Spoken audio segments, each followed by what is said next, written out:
Olá, bem-vindo ao Ricardo Mota Entrevista aqui pela TV Pajuçara. Esta semana vamos tratar de eleições e o nosso convidado é o advogado Marcelo Brabo, especialista em direito eleitoral, mas também em direito eleitoral, que está aqui conosco para tirar algumas dúvidas sobre a legislação, o que mudou efetivamente, com o que os candidatos podem e devem se preocupar. Mas inicialmente, muito obrigado, doutor Marcelo, pela sua presença. Eu gostaria de fazer uma pequena provocação acerca do Tribunal Superior Eleitoral, que é presidido hoje pelo ministro Luiz Roberto Barroso, que é conhecido ativista jurídico, e que disse, entre outras coisas, que quer melhorar a política. Ele pode fazer isso?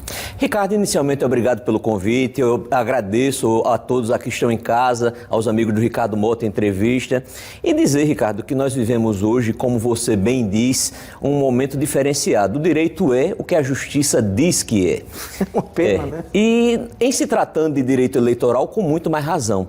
A Justiça Eleitoral recebeu, desde o Código de 65, o chamado poder normativo, a possibilidade de regulamentar, fazer uso das resoluções. E isso permite que o judiciário ele avance. Por horas, às vezes, comatando lacunas, como aconteceu com a fidelidade partidária, quando introduziu em nosso sistema e foi muito bem-vindo a resolução 22.610, mas às vezes tendo excesso.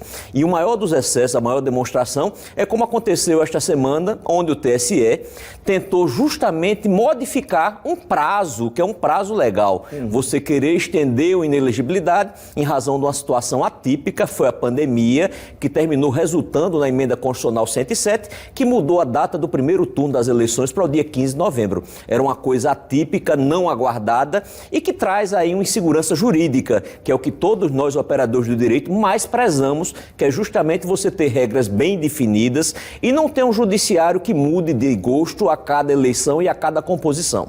Veja só, isso que o senhor acentuou agora não é já efeito da presença dele, do ministro Luiz Roberto Barroso, ou o senhor acha que é a circunstância mesmo que leva a uma definição como essa? Olha, Ricardo, a pessoa que está na condução e o tribunal termina sendo o retrato de quem preside. Mas eu acho que não é só isso. Eu acho que, infelizmente, a gente vive com um Congresso Nacional, com um legislador muito tímido. E, às vezes, termina o judiciário se achando e querendo fazer, às vezes, de legislador. O que é, realmente, para mim, uma tristeza. Porque eu sempre pensei no judiciário julgando, de acordo com a lei, o legislativo produzindo a legislação e a gente tendo cada um seu papel bem definido. Mas, infelizmente, essa troca de papéis vem ocorrendo. E não é apenas no TSE, não.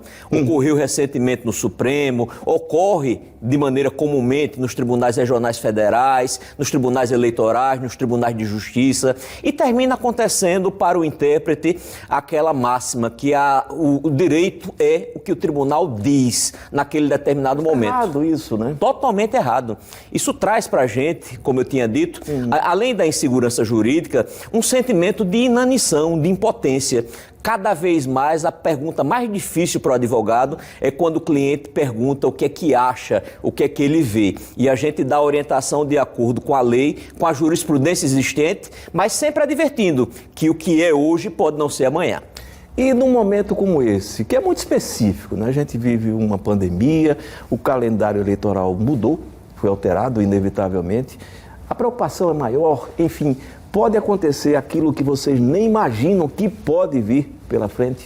Pode, Ricardo. E além de tudo... Estão preparados para qualquer surpresa? Olha, e no direito eleitoral a gente vive cada dia. A gente não pode dizer o que vai acontecer amanhã. Agora, a preocupação que todos nós temos, operadores do direito, é de que não haja ausência do Poder Judiciário e do Ministério Público nas comarcas. Porque a gente está começando a observar que, em razão da pandemia, o que é natural, se mudou rotinas, o Poder Judiciário de Alagoas está com a programação a partir da semana que vem de retornar presencialmente em 30%, e a gente precisa da pessoa, realmente, do juiz, do promotor, fisicamente, não apenas virtualmente. Por quê? Porque o abuso, sempre que mundo é mundo, como a mentira sempre existiu, o abuso sempre vai existir. E, querendo ou não, a presença física, ela traz uma inibição, ou pelo menos um artifício de você não demonstrar o que está sendo praticado de errado. É mais ou menos como a polícia nas ruas, fardada, é isso? Não tenha dúvida, é uma coisa que você termina inibindo, não é que você afaste a ilegalidade, os maus procedimentos, mas você termina, às vezes, criando um sentimento de segurança, um sentimento de justiça, e isso é importante para todos. A coletividade precisa da justiça presente, do Ministério Público presente, da polícia presente, sob pena da gente não ter regramento algum. Pois aí o regramento de hoje, a pré-campanha, ela está em curso e ficam as dúvidas, pelo que a gente tem visto, né? Porque essa pré-campanha é quase que uma campanha. O que é que pode agora e o que não pode? Ricardo, pode quase tudo. Se a gente for observar o artigo 36A da Lei 9.504, que regula a pré-campanha, eu só não posso dizer que sou candidato. E ter um cuidado especial. Mesmo que todo mundo saiba. Mesmo que todo mundo saiba. Você vai dizer de maneira implícita, você vai dizer que é pré-candidato, você vai dizer que tem planos, tem projetos, que você deseja ouvir a coletividade, segmentos da coletividade. Só tem que ter um cuidado especial com gastos eleitorais.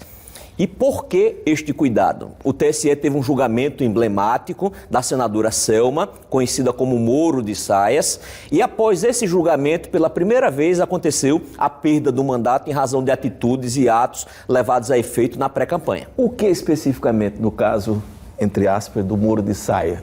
Olha, é desgraça esse nome, né? É uma desgraça, mas infelizmente se pegou, e as pessoas às vezes pensam que a circunstância de você ser de um segmento estatal, às vezes da Justiça ou do Ministério Público, pode mudar as condutas. E ela foi pega justamente em razão disso. Em razão do Caixa 2, em razão dos gastos excessivos e aqueles gastos não contabilizados. E tentou posteriormente justificar com a figura do mútuo, que na verdade era inexistente naquele momento. Então a gente sempre aconselha os candidatos que tentem moderar. Esse é um momento de você interagir em redes sociais, sem nada muito sofisticado.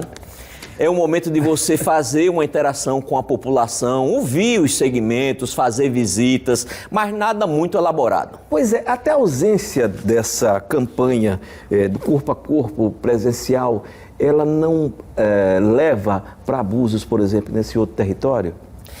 Infelizmente, Ricardo, rede social é um território de ninguém. E por que eu digo de ninguém? Porque nós temos mecanismos de ir à justiça, mas nós não podemos pensar numa justiça rápida. Você conhece de comunicação e sabe que uma mentira dita num dia, se ela não for refutada de maneira rápida, urgente, ela termina sendo tida como verdade e às vezes o quadro é irreversível. Então a gente sempre diz que a gente vive essa eleição, mais do que nunca, uma eleição de uma tríade, que é justamente advogado, é justamente a comunicação e o terceiro dos pontos da tríade, que é o contador. Se você tiver esses três instrumentos numa campanha, você pode realmente evitar um percalço futuro, como aconteceu com a senadora Selma. O senhor imagina que terá mais ou menos trabalho nesse novo cenário com a legislação, enfim, no que ela se alterou? E eu gostaria que o senhor falasse sobre as alterações previstas para esse ano. Eu respondo daqui a pouquinho. Até já.